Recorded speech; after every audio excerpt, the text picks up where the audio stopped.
You may be in your 40s or 60s or 80s, whatever I am talking here. Pay full attention because this video will change the way you take your life. It's totally different than you think or believe or even live.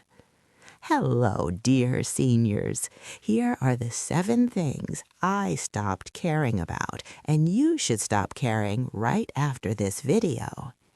Ever experienced why does being right is not always good?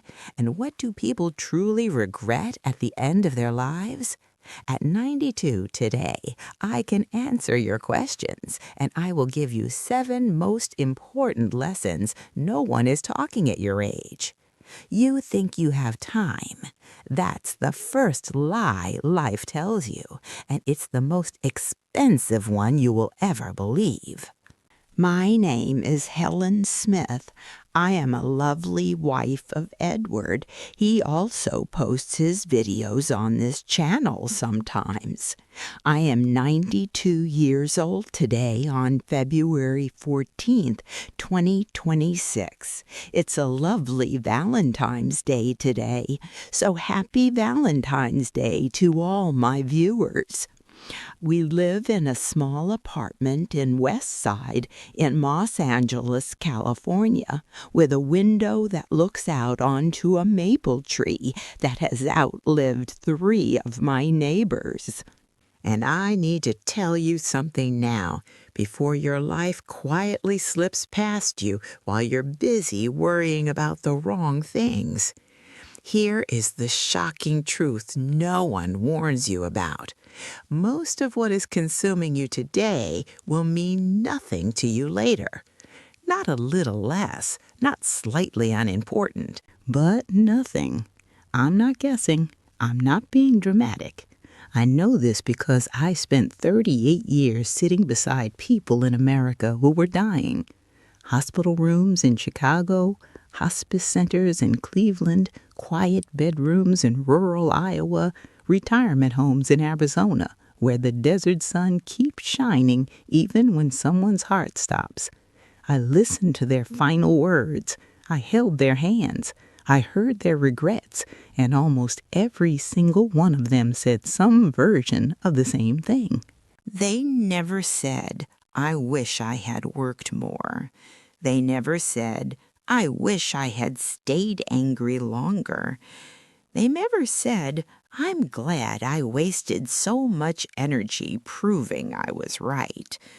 What they said will change how you live, if you let it. Before I tell you what truly matters, let me tell you who I am. I am an author. I wrote 7 books, none of them bestsellers, but all of them honest. Books about grief, books about caregiving, books about ordinary people living quiet, meaningful lives. I am also a social helper. Even now, at 92, I still visit seniors who live alone. I bring groceries. I sit with them. Sometimes all I do is listen while they talk about memories no one else asks about anymore. I have buried friends, siblings, neighbors, and people I loved deeply. And I am telling you this because I don't want you to make the same mistakes I saw others make and the same mistakes I made myself. Here's the wow moment. When people know they're running out of time, their priorities change instantly. The things they thought mattered collapse like paper walls. Let me tell you what falls away first. Lesson 1. I stopped caring about being right.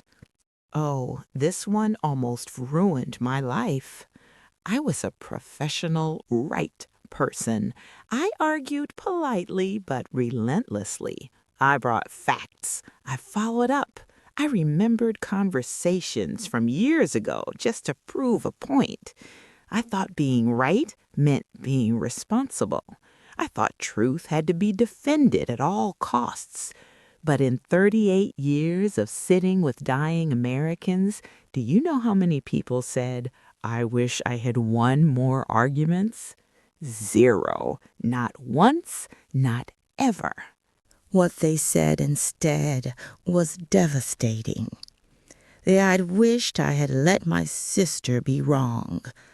I'd wished I hadn't turned politics into a war with my brother. I'd wished I had stayed quiet and hugged him instead. Being right has a cost. It costs relationships. It costs peace. It costs years you never get back. You win the argument and you lose the person. And the victory fades fast, but the distance remains. Let people be wrong. Let them think what they think. Your life will become lighter almost immediately. Lesson 2. I stopped needing everyone to understand me. Before we move ahead, oh my dears, I'm not one of those fancy YouTubers, you know. I'm just an old lady of 92 who loves talking to you. But every time someone subscribes, it makes my old heart so happy. It really does. That little click of yours means the world to me. If you've enjoyed my stories even a tiny bit, please subscribe. And tell your friends about your old granny here. And if you feel like it, leave a little note in the comments. How old are you? And from which city are you watching your old friend? I read every single one, I promise. I used to explain myself endlessly. If someone misunderstood me, I corrected it. If someone judged me, I defended myself. If someone misrepresented my intentions, I lost sleep trying to fix it. This is exhausting, and it doesn't work. In 1989, I met a woman named Patricia in a hospice in Boston. She was 76, cancer everywhere, barely able to sit upright. She spent her final weeks writing letters to people who had misunderstood her decades earlier, letters she hoped would finally make them see her clearly. I asked her gently, "Patricia, do you think these letters will change their minds?" She stared at me for a long time. "Probably not," she said. That was the moment she put the pen down. She never picked it up again. She spent her remaining days holding her grandchildren's hands instead. If you keep trying to explain yourself to people who don't want to understand you, you will miss the moments that actually matter. Let yourself be misunderstood. The people who truly care already know who you are. Lesson 3. I stopped hating my body. Listen to me carefully. Your body is not a project. It is not a performance. It is a vehicle. I spent decades ashamed of mine. I skipped swimming in California beaches because of my thighs. I avoided sleeveless dresses at weddings in New York because of my arms. I punished myself in mirrors for not looking right. Till here, you may feel sad for me, but when I speak about my next lessons, you will have something shocking in mind, especially about my lesson number 6 and 7. At 92, I promise you this. Every person who made you feel ugly was fighting their own fear of aging. Their cruelty was never about your body.